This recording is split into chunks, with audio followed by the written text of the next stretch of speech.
Hello and good evening. Welcome to this reading of The Waking Dream, Unlocking the Symbolic Language of Our Lives by Ray Grasse. And tonight we're getting into Chapter 5, A Personal Cast of Characters. And it starts with a picture, which I'm going to show you.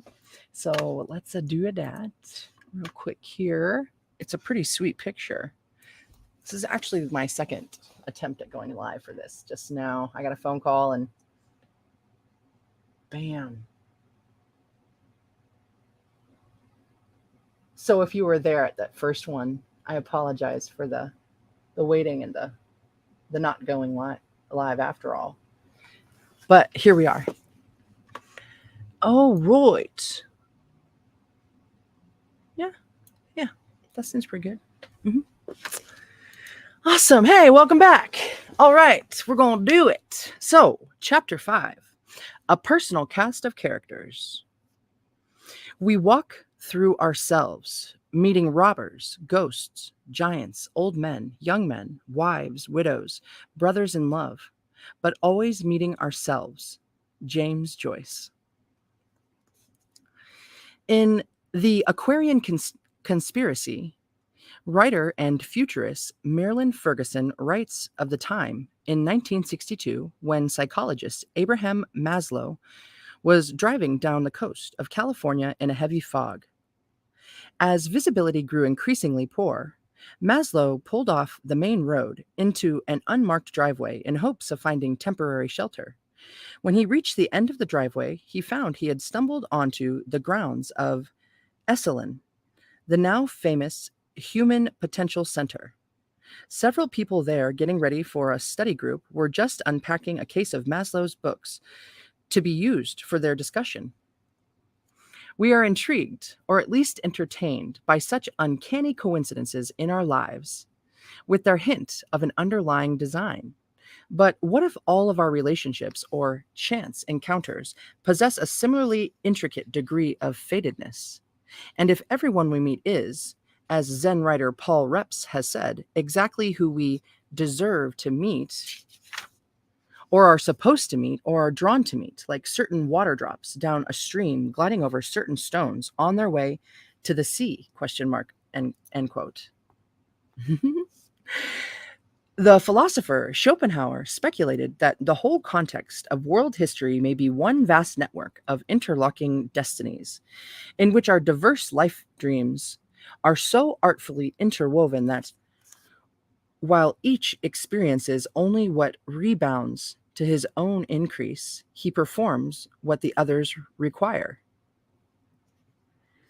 Would it not be, he goes on to ask, an act of narrow-minded cowardice to maintain it would be impossible for the life paths of all mankind in their complex interrelationships to exhibit as much concert and harmony as a composer can bring into the many apparently disconnected and haphazardly turbulent voices of this symphony, of his symphony?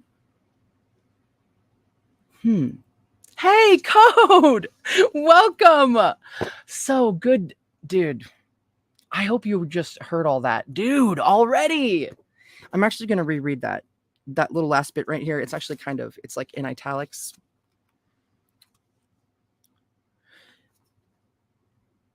An act of narrow-minded cowardice to maintain it would be impossible for the life paths of all mankind in their complex interrelationships to exhibit as much concert and harmony as composer can bring into the many apparently disconnected and haphazardly turbulent voices of his symphony.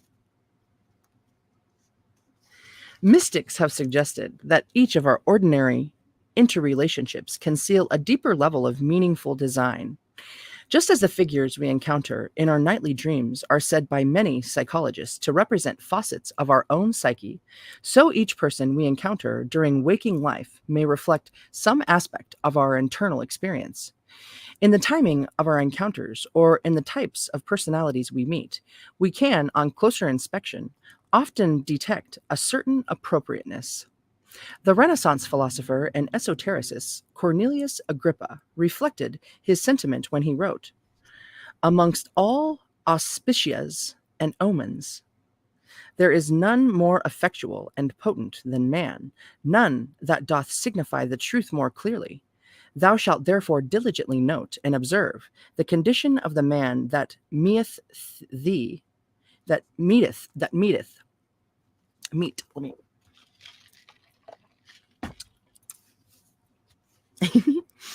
Thou shalt therefore diligently note and observe the condition of the man that meeteth thee, his age, profession, station, gesture, motion, exercise, complexion, habit, name, words, speech, and all such like things. End quote.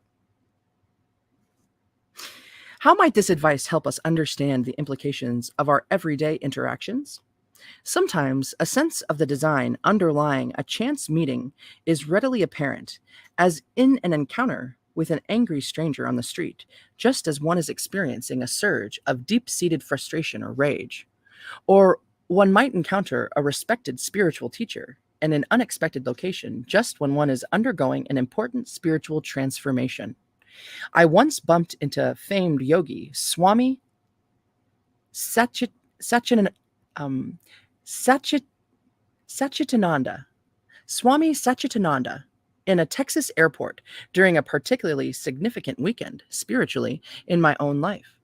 For therapists or counselors, this phenomena is familiar in the uncanny way a client will mirror problems the therapist is grappling with in his or her own life. The insights and solutions found during the session often prove to be ones the therapist also needs to learn.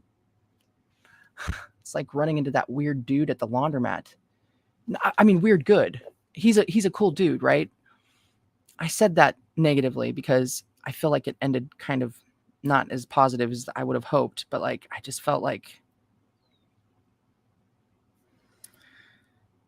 yeah, he came on too strong. I was like, ah,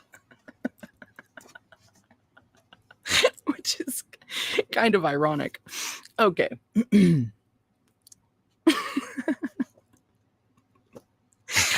Oh, he's a nice dude, and I really wish him well. But I do think that our meeting was like important.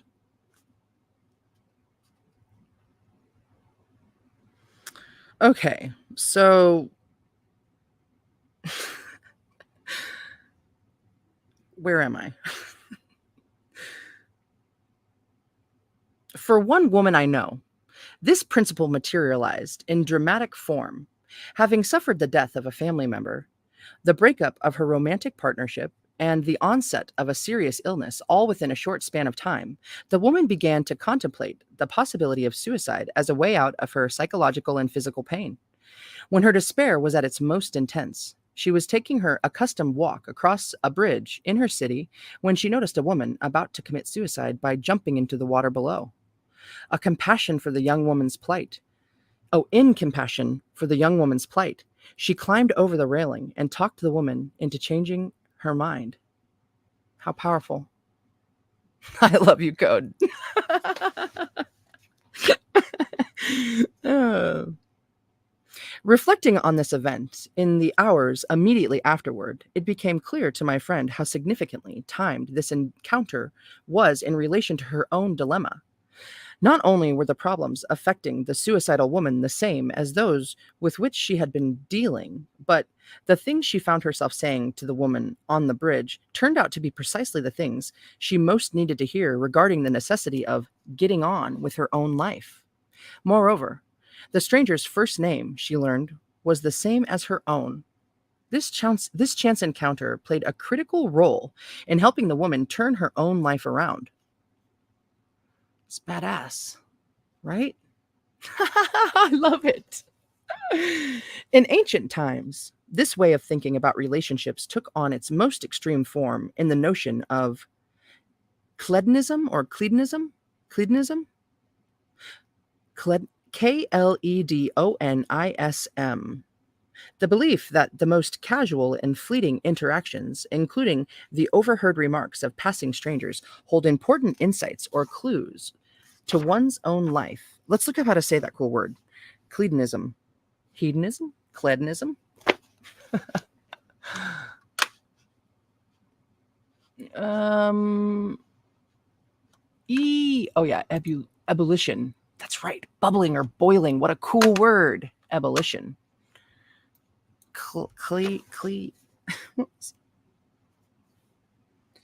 Cledonism. So thankful that word is italicized. I found it right away.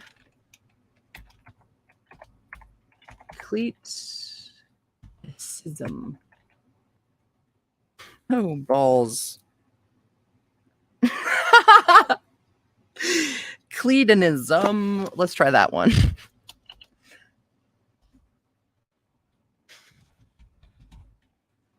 See, they're trying to give me hedonism. That's not what I'm saying.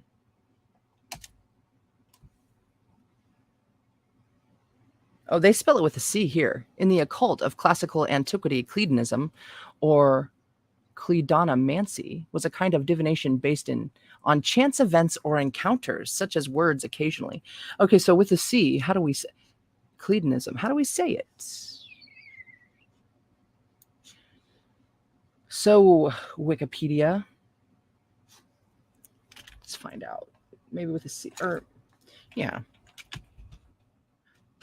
Like Cleveland, Cledonism. Cledonism pronunciation. No. That's not what I said. Cledonism.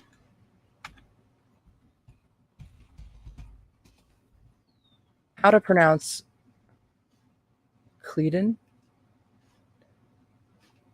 Oh my goodness. This is not being easy. Cledon. Record of pronunciation.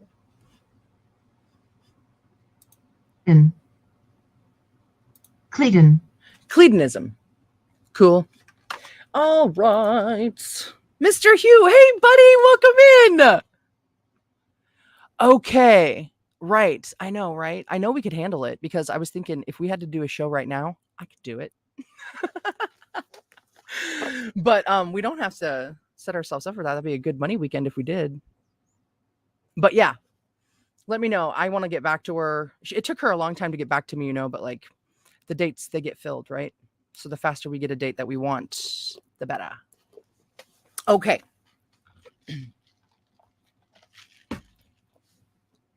Cledonism. Just like I said. Is it just like I said? Did I learn? Did I learn? Oh shit, buddy. Did dude give you a ride home? Did he stay and party with you? Oh my gosh. How was parenting today?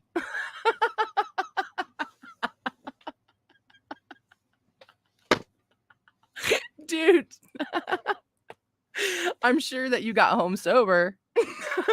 Okay, where am I? You should have just gone. You should have let me take you home when I left. I bet he did, dude. I'm glad you found your way home. Oh my god. I hope things are good with Brittany right now. Okay.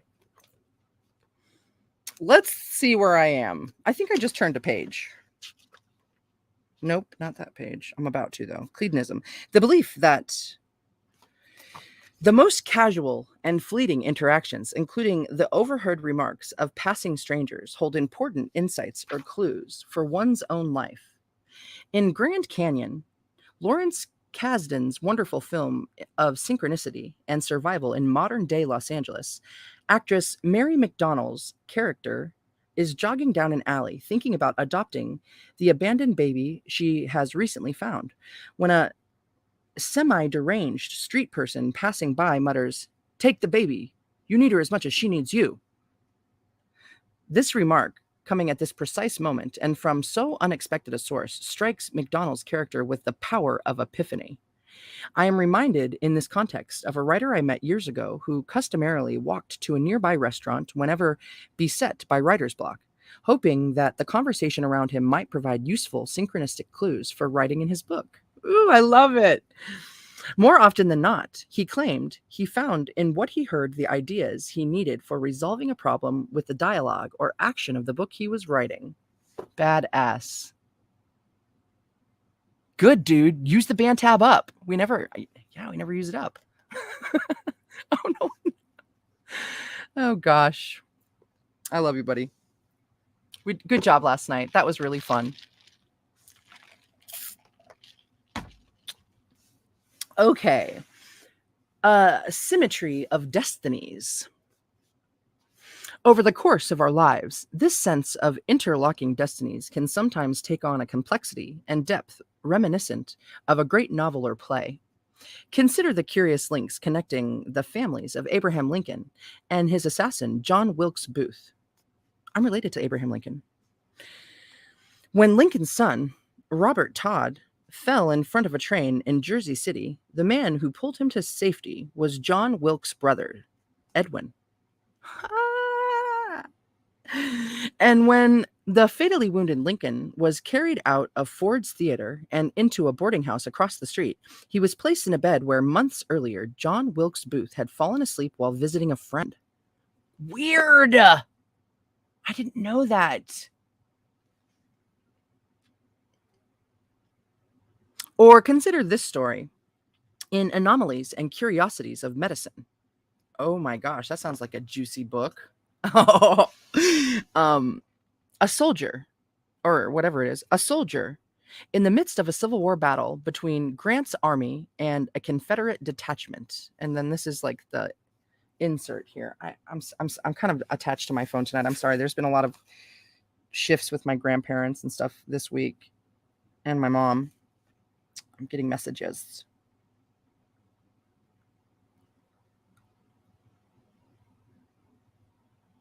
Okay. Good stuff. I love you. And thank you. Boop. All right. Okay, so into this little excerpt here from Anomalies and Curiosities of Medicine. Staggered and fell to earth. At the same time, a piercing cry was heard in the house nearby. Examination of the wounded soldier showed that a bullet had passed through the scrotum and carried away the left testicle. The same bullet had apparently penetrated the left side of the abdomen of a young lady, midway between the umbilicus and the anterior spinous process of the ilium, and became lost in the abdomen.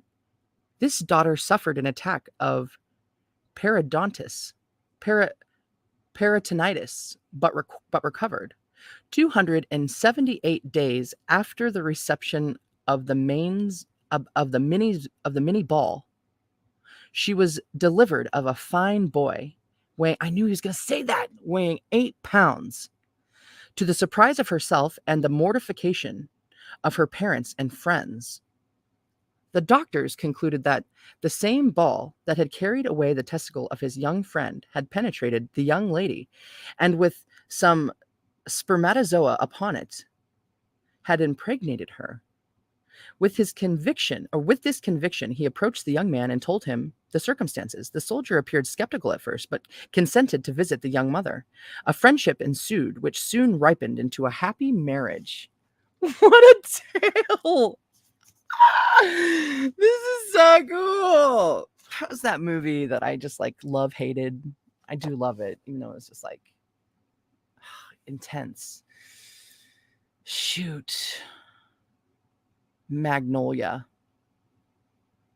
It's like it's this huge cast piece, all these interlocking stories like this, all this weird stuff that, yeah, such a good one. It's pretty raw. There's so much fucked up stuff that happens in that movie. From the symbolist perspective, all our long-term or intimate relationships arise out of just such interdependence of life purposes, in which the actions and situations of each life complement the lives around it. Indeed, mystics declare that two individuals cannot even remain in each other's presence for an extended period unless there is some complementary karma linking them.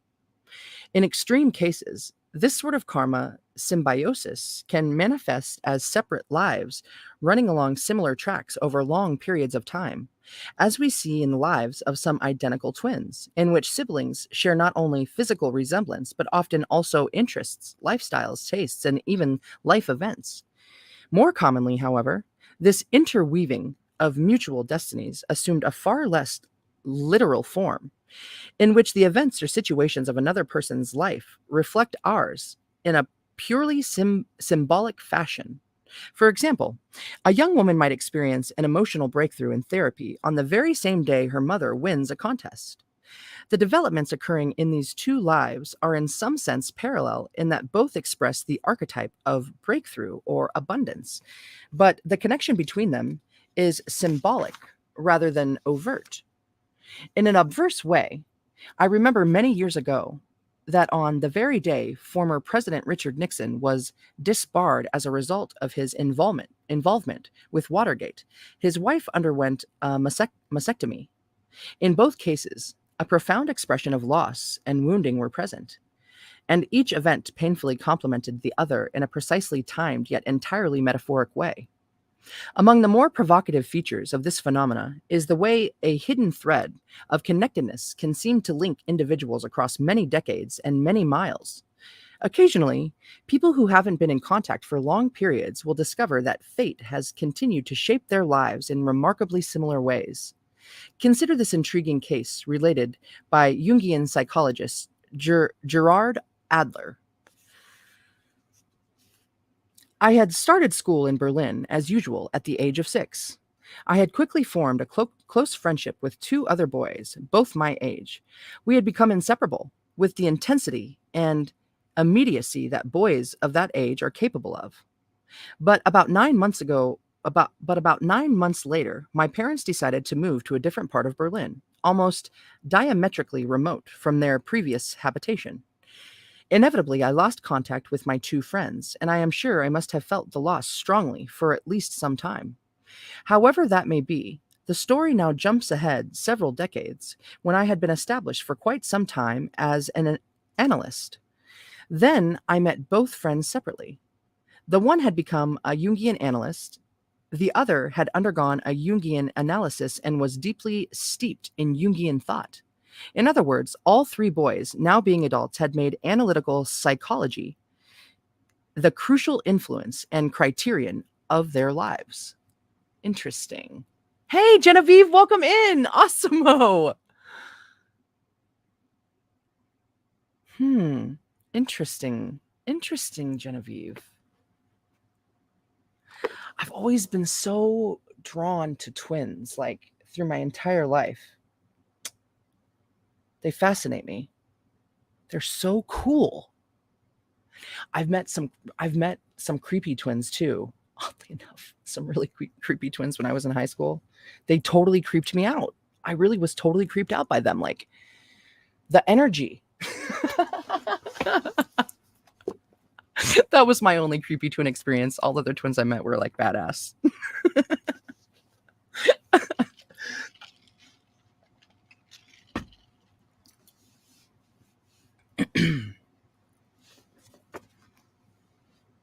Ooh, hot damn. I'm glad you made it out, Code.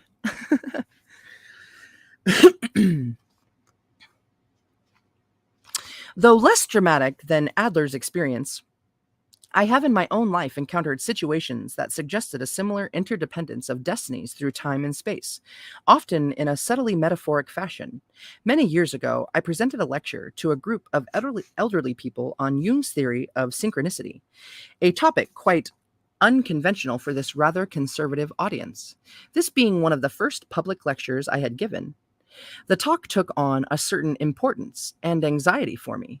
Arriving home later that day, I opened my mail to find the current issue of a popular psychology magazine. On the cover, I recognized the picture of a woman I had known quite well in grade school, who had since gone to New York as a model and actress.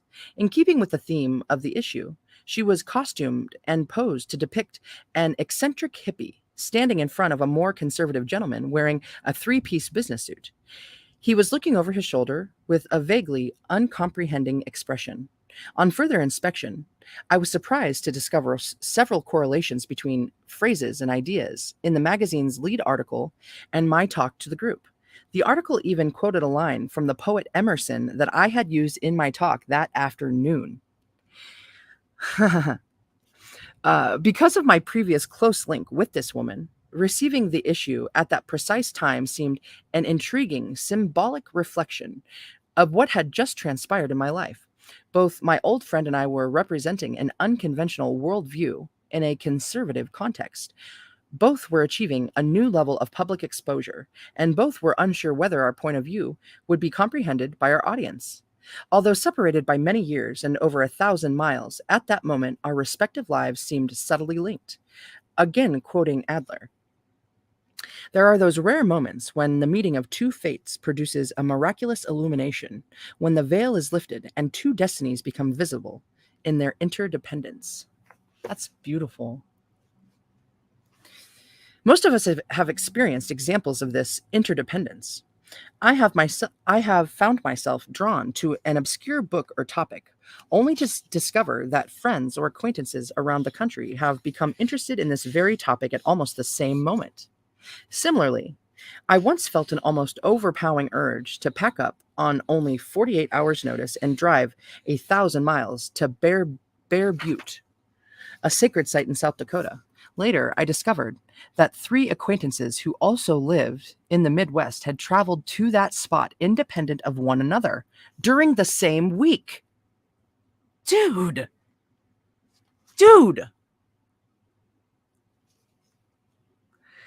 Comparing notes after the fact, we were unable to trace our decisions for traveling to this spot to any common source or stimulus, such as television, magazines, or newspaper articles. Experience of this sort hint at the Eastern notion of group karma, the belief that individual destinies are entwined with those of larger groups, such as families, communities, countries, races, or even the entire planet. Under this system, one person's story might act out aspects of a larger archetypal theme or pattern, with the events and situations occurring in separate lives kaleidoscopically mirroring dynamics of a far greater whole. Isn't it funny that I struggled with mirroring instead of kaleidoscopically? It is to me. Oh, shoot. I was in a play in high school called Kaleidoscope, though. It was a really cool play.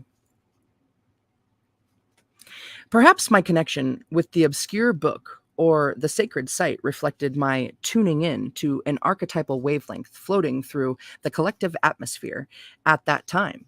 Likewise, the coincidence of my breakthrough in teaching exactly as my old friend was getting her big modeling break, with the symbols of our experiences complementing one another, might have been dual expressions of a greater trend or energy rippling through one small corner of the collective psyche, affecting many people in distant yet interrelated ways.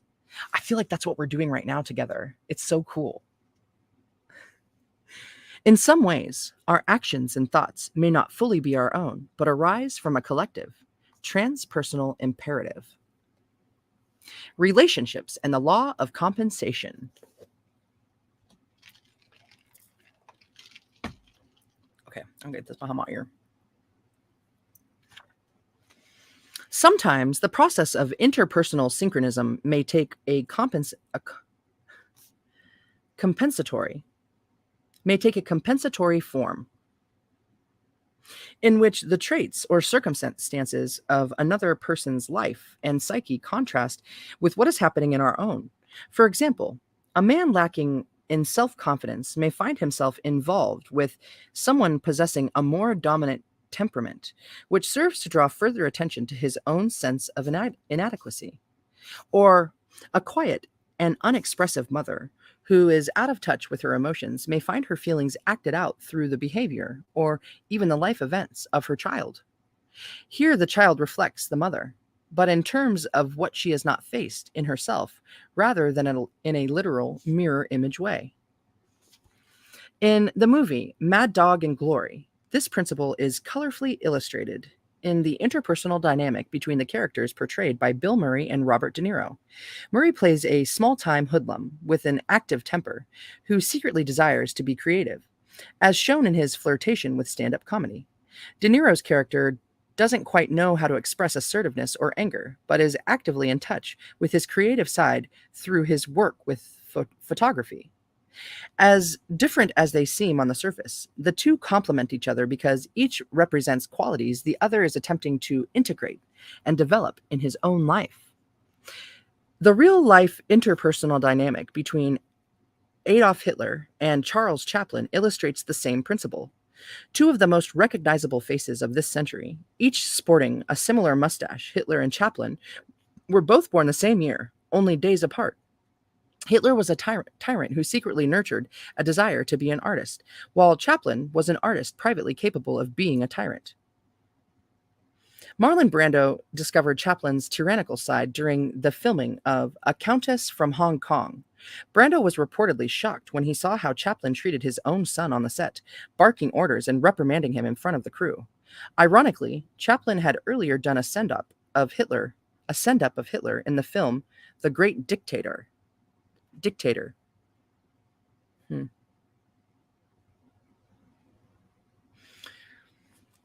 What shall we make of this pattern?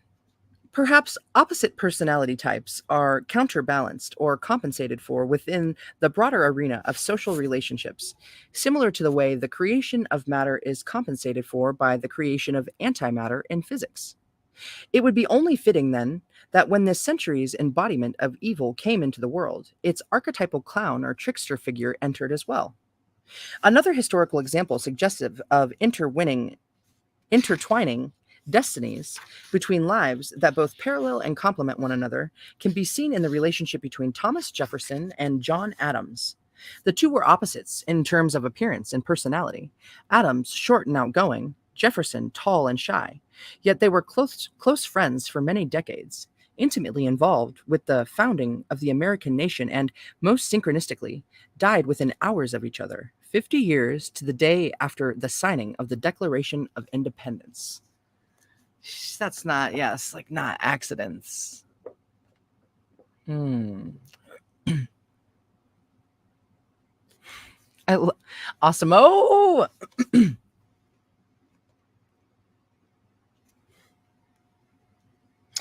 the astrology of relationships.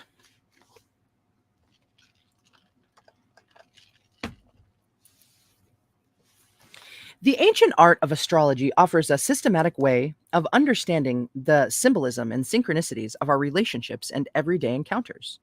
According to traditional astrological methods, the individuals with whom we come in contact have precise correspondence, symbolically, with the planets and houses of our personal horoscope. Consequently, we associate the religious figures in a person's life with aspects of the astrological chart ruled by Jupiter or the ninth house, higher mind, romantic partners with Venus or the seventh house, and so forth. Thus, our everyday interactions and relationships give us insight into the workings of the universal principles or archetypes symbolized in astrology and in archetypal psychology by the gods and goddesses of the ancient world. Our ordinary experience then reflects a greater drama involving cosmic principles. Dude, I have a badass book which I have only gotten into the first chapter of. Where is it? But it's archetypes in it's astrological archetypes.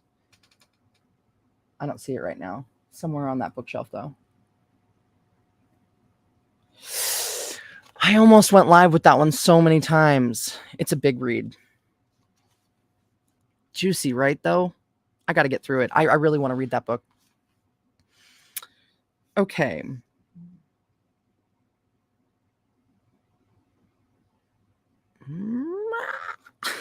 Balls. Did I get to the end of that, or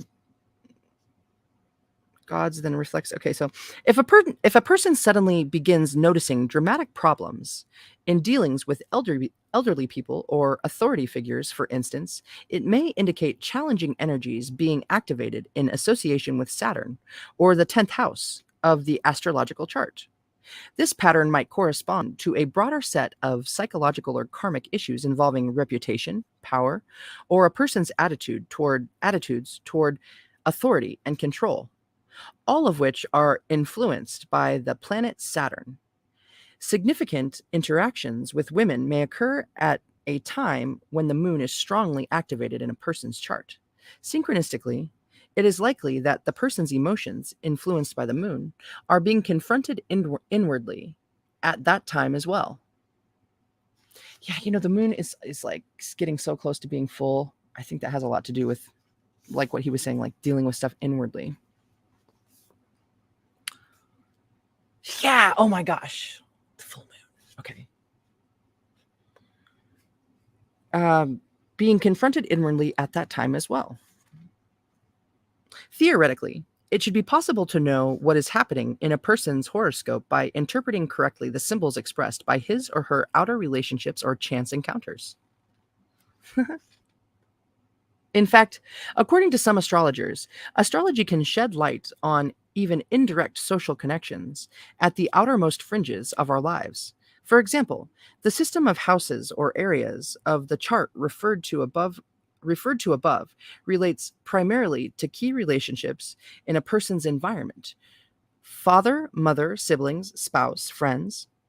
Yet by employing a system of interpretation called spinning the chart, in which the astrologer looks to the subtle references extrapolated from the 12 basic houses, and it is possible to find astrological indicators relating to such far removed figures as the friends of the brother, the siblings of the neighbor, or even the sister in law's brother's children.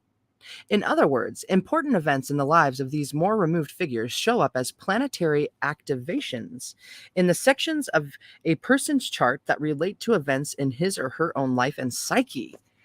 What? That is an interesting thought. I mean, I guess it makes sense, right? Everything's connected.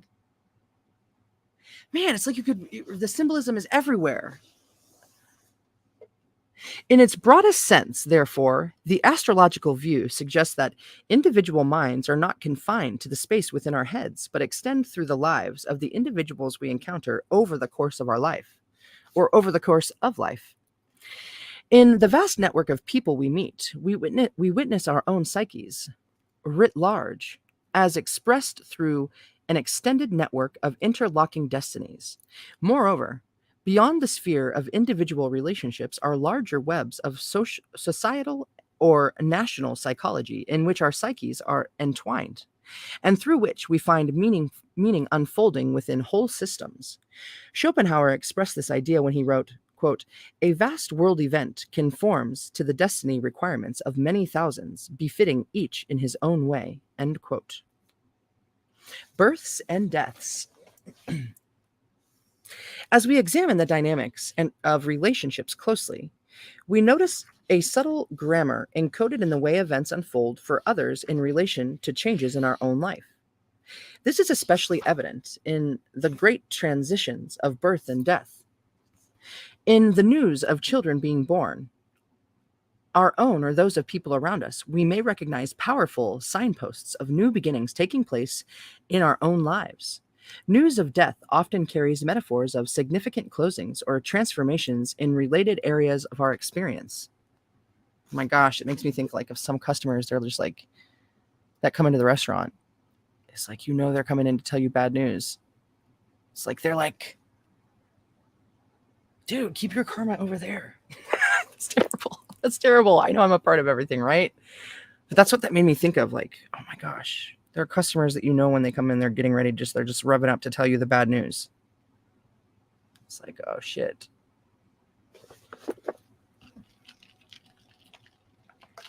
Okay, thank goodness that's just a couple days a week. And I'm real thankful for it too, right? One day at a time.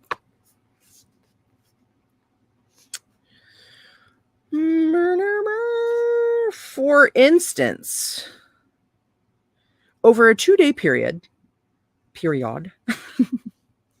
I received phone calls from 3 friends around the country telling me of new babies being born. This same week, I began an important new venture of my own. Astrologer Lawrence Hillman has described the uncanny way the births of his two children coincided with business projects he had started.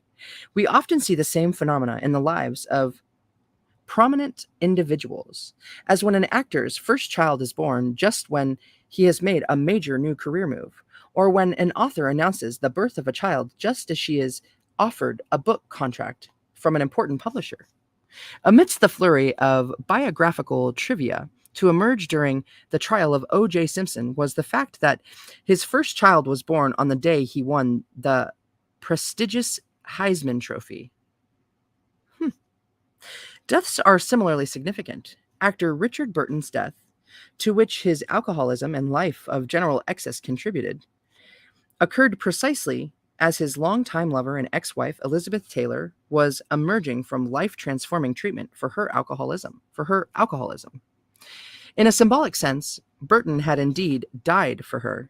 The deaths of parents often seem to coincide closely with major changes or developments in their children's careers, as when George Bush's mother died near the time of his defeat by Bill Clinton, or when Russian leader Boris Yeltsin's mother died just as his authority was seriously challenged by a revolt of political opponents. Children, sacred fools, and petty tyrants. While everyone we meet may play a role in the unfoldment of our own life script, children have long been viewed as holding special significance in our lives as messengers of spiritual or prophetic truth. By merit of their innocence and closeness to the source of all life, children have been regarded by esotericists as channels of divine insight. In ancient Egypt, close attention was given to the comments of children playing near the temples, and the Bible tells us to value words which come out of the mouths of babes. Great importance has also been ascribed by traditional societies to the remarks of people regarded as insane, in the belief that here, too, an impaired rational capacity allows for insight that are normally inaccessible. Unlike the sacred clowns of traditional societies, for whom the balancing act between sanity and insanity was deliberate and more consciously controlled, the true madman or madwoman was viewed as having completely crossed the threshold from ordinary into non-ordinary reality, and could thus serve as a messenger for the energies of unseen realms. For this reason, their oracular gift was double-edged and seen as giving vent to both the highest and lowest and most profane dimensions of spirit. Should a madman or woman's comments meet with the disapproval of church or civic authorities, the remarks were deemed the work of evil spirits. If regarded favorable, however, they were seen as channels of divine insight. That's kind of slippery. The notion of madman as oracle has enjoyed a rich presence in the literary traditions of the world. The fool in Shakespeare's King Lear, for example, speaks the wisest truth in the play. In Melville's Moby Dick, to cite another well-known example, we see this motif in the figure of Elijah, the deranged man on the dock who utters prophetically cryptic remarks to the first mate, Ishmael, before he sets out to sea on the ill-fated Pequod. Is that how you say it, Pequod? Later, the holy fool reappears in the character of Pip, the young black deckhand who goes mad when stranded in the ocean for a time. Musing on the seeming profundities in Pip's mysterious comments, Ahab remarks, "I do suck most wondrous philosophies from thee. Some unknown worlds must empty into thee." Chapter 127. 127, wow! We too can sometimes access unknown worlds by listening to the words of people who have crossed the threshold of ordinary reality. A friend told me about the curious statements his mother made in the period preceding her death, under the advancing influences of Alzheimer's. Though his mother's rapid deterioration was painful to behold, my friend began to wonder whether her comments might not sometimes conceal a subtler, more psychic sense at work. Once, for example, she made passing reference to a fire having swept through her other son's household. Knowing full well no such fire had in fact occurred, my friend was surprised moments later to get a phone call from his brother, who told him that as a result of a heated argument, he and his wife had decided to divorce.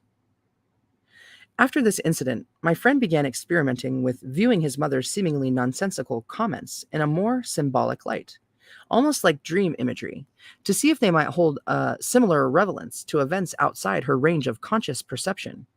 On several other occasions, he was struck by an uncanny convergence of statements and facts.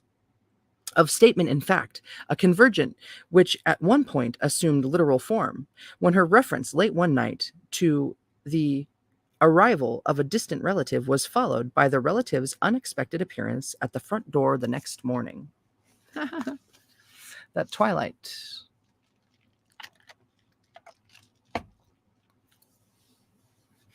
Like the sacred fools in our lives, individuals who in one way or another challenge, hurt, or confront us, our adversaries or enemies, can be especially powerful symbolic teachers. When asked who has been the greatest spiritual teacher in his life, the Dalai Lama has often said it was Mao Zedong. Mao Zedong, yeah. The man responsible for the murder and exile of millions of Tibetans since 1959. When asked why, His Holiness explains that more than anyone else, Mao has taught him the lesson of compassion and forgiveness. Mystics and teachers from many traditions have extolled the importance of our adversaries as catalysts for personal transformation and growth. Boom. They force us to focus on the least developed or most problematic tendencies in our own psyches. Boom.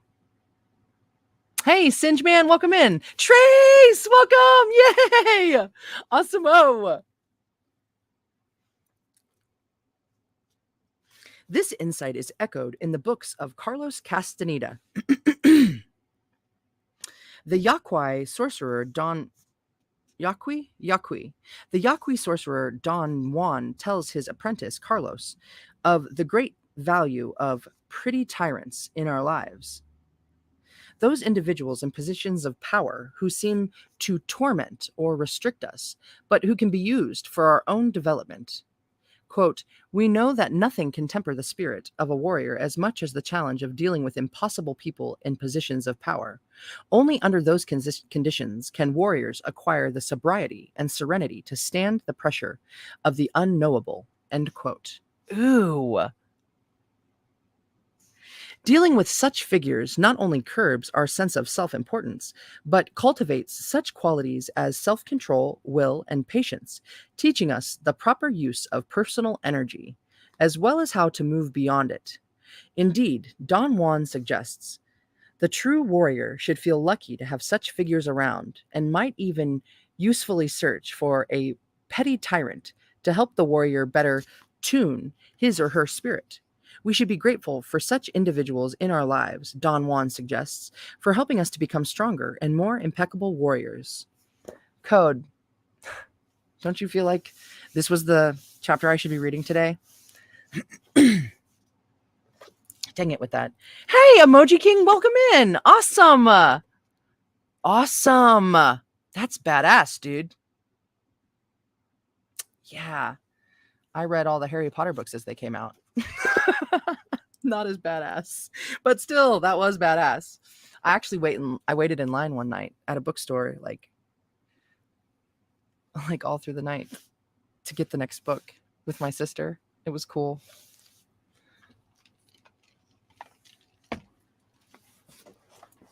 Yeah, I think that was in high school. Ooh, I gotta get this out.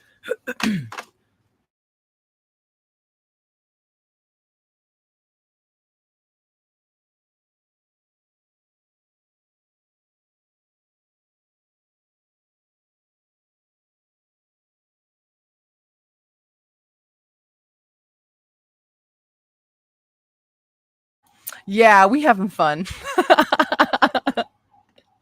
Oh, son of a gun. So let's just find where I was. Carlos Castaneda. The Torment. Okay, warriors. Here we go. Mythologically, The notion of the adversary as teacher finds its most dramatic illustration in the New Testament figure of Judas. Do you know what? I don't know. That's something I say a lot. Judas.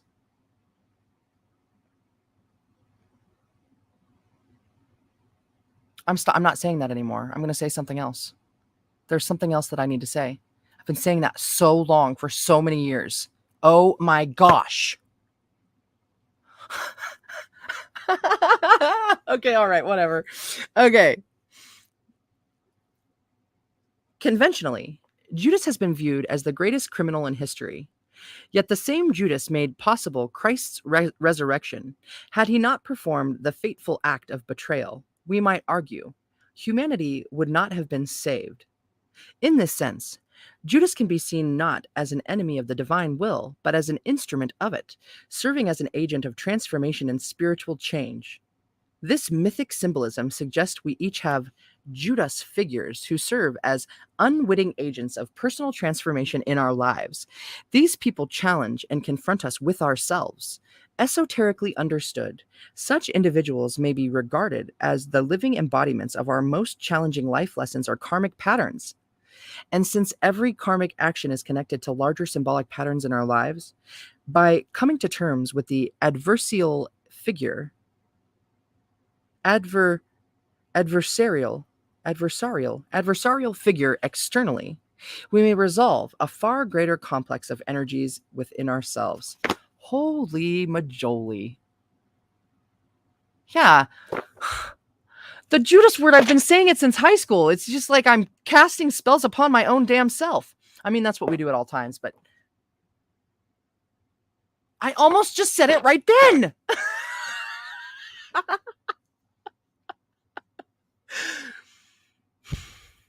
This is cool. Parents, page 99. Just saw that 99.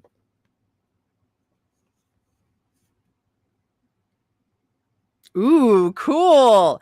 Little Wing, yay, welcome in. Awesome. Oh. Of all the significant others in our life, perhaps none hold as deeply personal associations as our mother and father. The symbols connected with parents profoundly reflect our psychological or karmic disposition. What follows are a few of the possible ways of interpreting the personal symbolism carried by our parents. We might start by looking for distinctive or outstanding characteristics associated with our parents.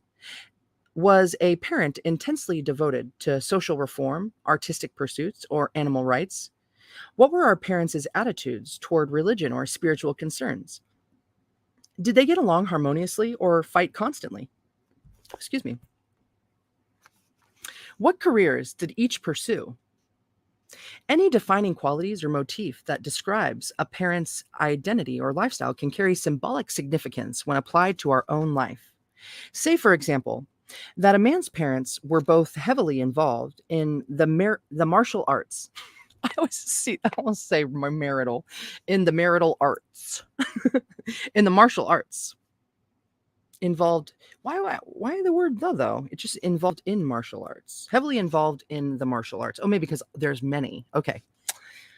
This could suggest an emphasis in his own life path on issues of control, assertiveness, or defense. He might find himself defending his business from a hostile takeover, or conversely, become a military officer or a conscientious trial lawyer.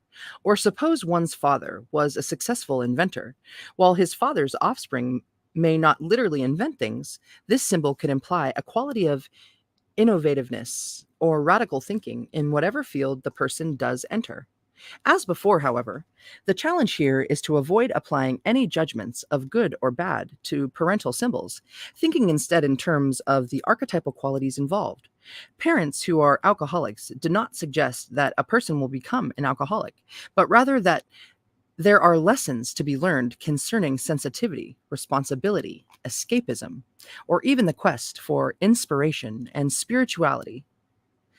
As for some spiritual teachers and psychologists, For as some spiritual teachers and psychologists have pointed out, intoxication can sometimes be understood as a misdirected search for higher spiritual experiences, an interpretation suggested by our commonly calling alcoholic substances spirits. Amen. Thus, even seemingly negative symbols in a life, like alcoholism, have their positive expressions, which we may choose to actualize if we understand the nature of the energy involved. Parents may also mirror their children according to the principle of compensation discussed earlier. Conservative parents may have an unruly child, or religious parents may raise a child who grows up to be a staunch atheist. In such cases, the interpersonal dynamic or dialectic between extremes is significant symbolically, with each family member acting out unresolved issues or challenges on behalf of the other. Yet, even in these cases, one notices an underlying archetypal community, continuity from generation to generation. For instance, while the atheist may not be overtly similar to his or her parents, both parents and child are dominated by the archetypal principle of religion or dogma, or the child might manifest the archetype of religiosity in an entirely different field. A woman whose deeply religious mother has always longed for the faraway perfection of heaven, might become a world traveler with a lifelong yearning for far off or exotic locales.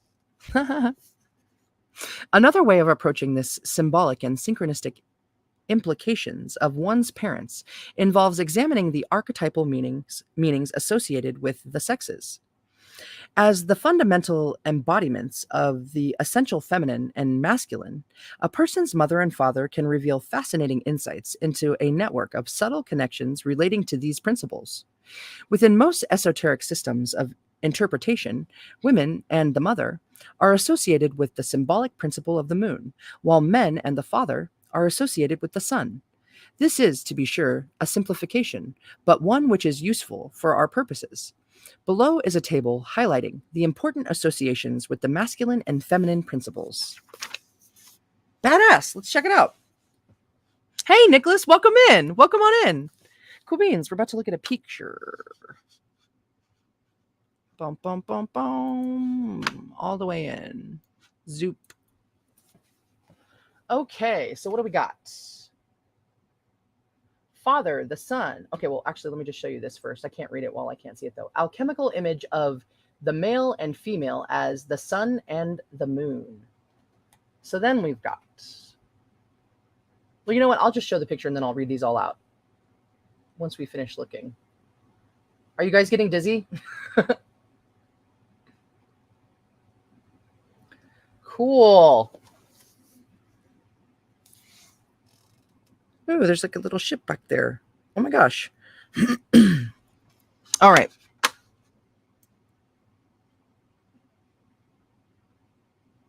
Okie dokie.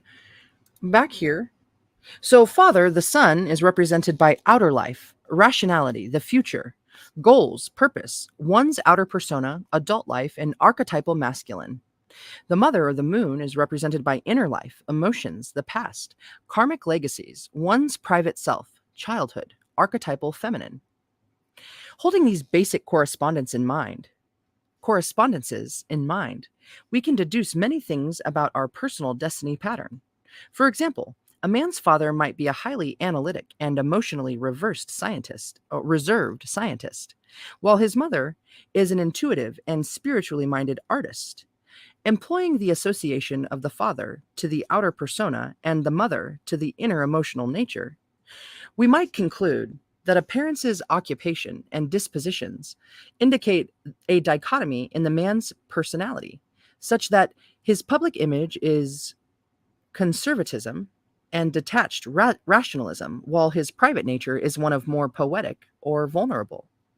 At the very least, the extreme contrast between the father and mother suggests a polarity of interests or temperaments within the man that needs to be reconciled, or utilizing the association of the mother with the past and the father with the future. A woman whose mother is a college professor and whose father is a minister may move in her own life from a past phase or career in which the rational element was predominant toward a phase of spiritual or ideological concerns or development.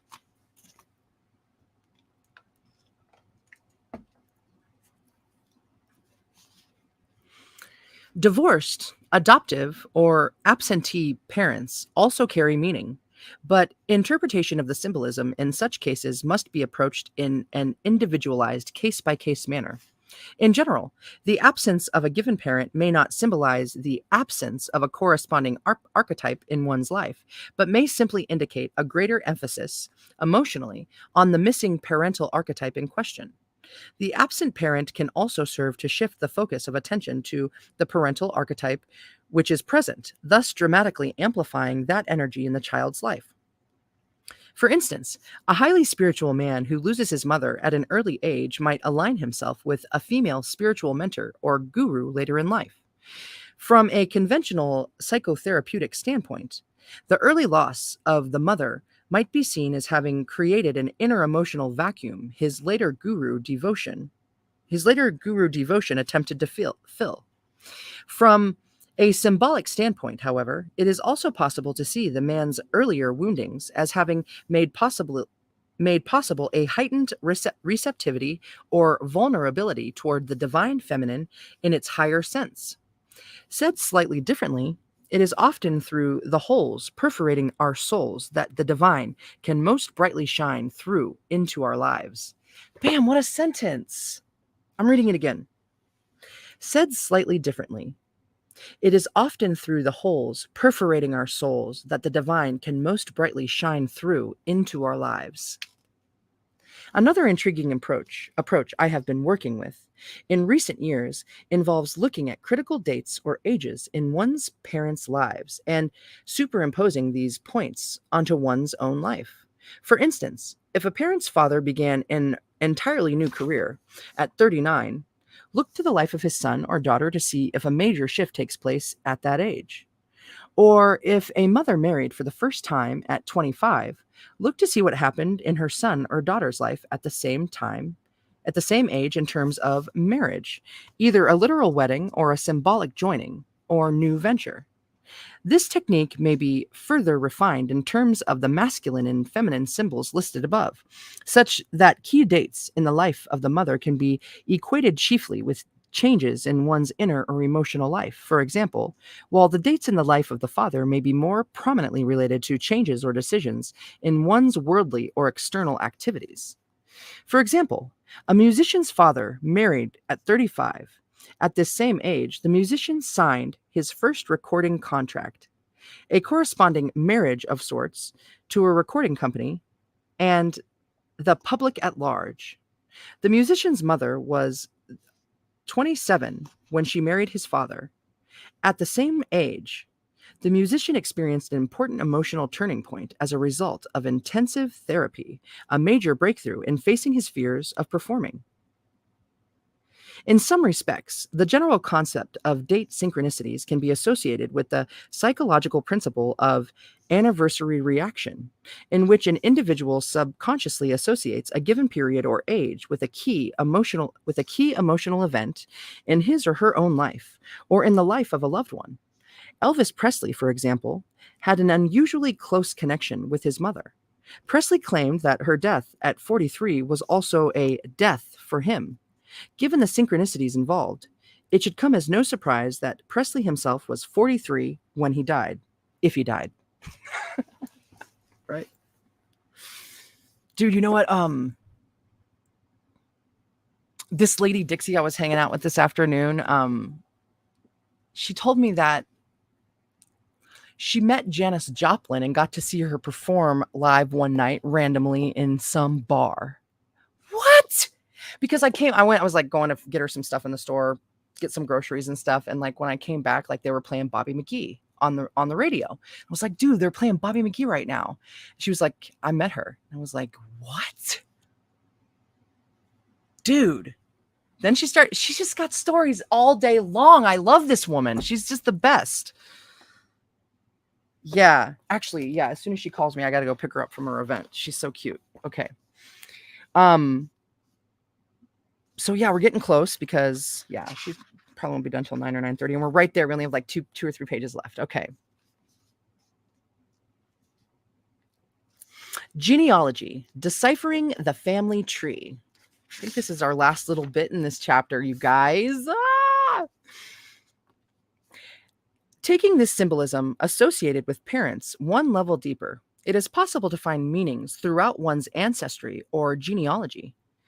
If parents reveal key insights into the archetypal foundation or ground karma of this lifetime by following back the roots of one's family tree into previous generations, one might uncover even subtler insights into one's unconscious nature.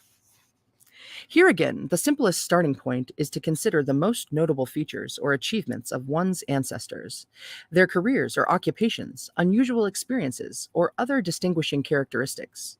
For example, did one's family take part in the Revolutionary War?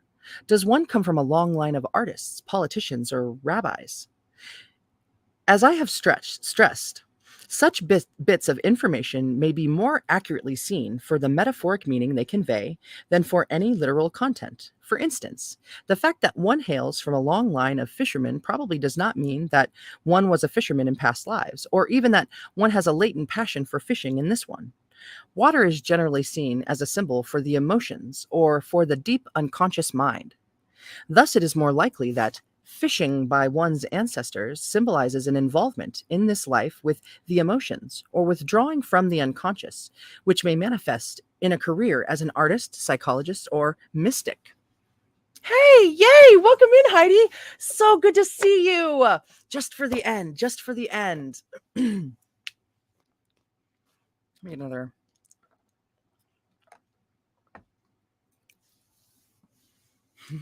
Someone called me a mystic last month. I liked that. Human Potential's teacher, Jean Houston, describes in a recent book her genealogical link to Civil War General Robert E. Lee. The fact that her most prominent ancestor was a famed warrior can itself be viewed as an important symbol, suggesting an alignment with the warrior principle in her present life. Archetypally, this is something which could range in expression from simple assertiveness to a forceful championing championing of causes. Championing. Okay. That's funny.